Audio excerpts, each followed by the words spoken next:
Since some of you didn't believe the story of the Emu War, buckle up. Because not only is it 100% real, it's also one of the most hilarious and mind-blowing military disasters in history. Yes, Australia, an actual country with an army, went to war with giant birds.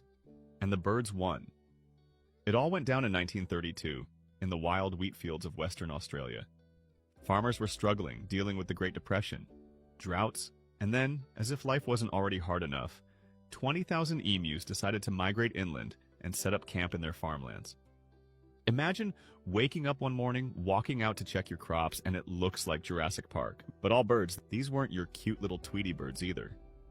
Emus are 6 foot tall, 100-pound, feathered tanks that run at 50 km/h and eat wheat like it's going out of style.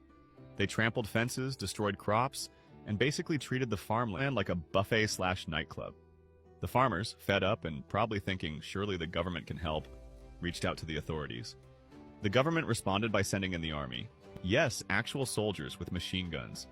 Leading this elite squad was Major G.P.W. Meredith, who showed up ready to wage war on some birds like it was Call of Duty. Emu Ops. So here's the plan.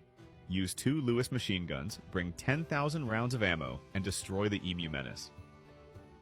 Reality check, the emus didn't care. These birds were like, bet.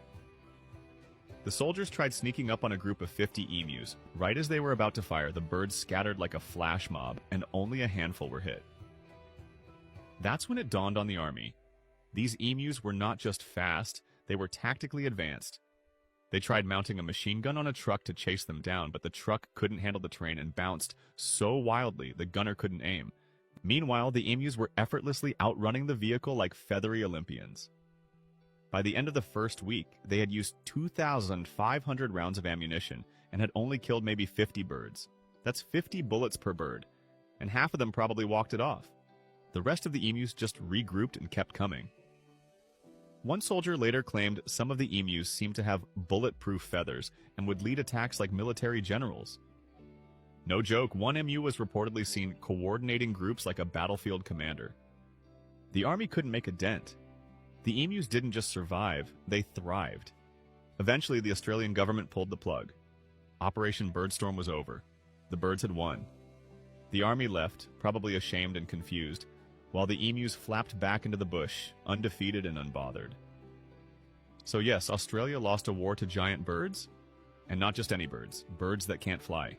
The Great Emu War stands as a glorious, ridiculous reminder that sometimes, in the game of war, nature just rolls a crit hit.